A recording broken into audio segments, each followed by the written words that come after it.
శివానందలహరి. ఓం నమః శివాయ.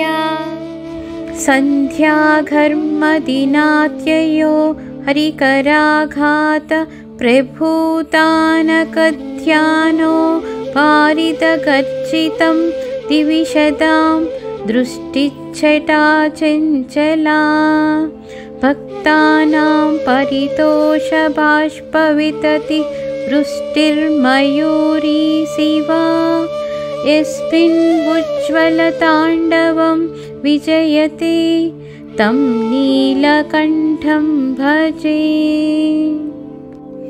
ఎంతో ఆనందంగా తాండవం చేయుచున్న ఆ మయూరమునకు శతకోటి నమస్సులు. సంధ్యా సమయమే వర్ష ఋతువుగా శ్రీ మహావిష్ణువు వాయించే మధ్యల ధ్వనులే గర్జించే మేఘములుగా, దేవతల చూపులే మెరుపులుగా, పార్వతీదేవి ఆడనెమలి కాగా ఆనంద బాష్పములతో తిలకించుచున్న భక్తుల కోసం శివ నీవు చేయుచున్న ఆనంద తాండవాన్ని తిలకిస్తున్నాను.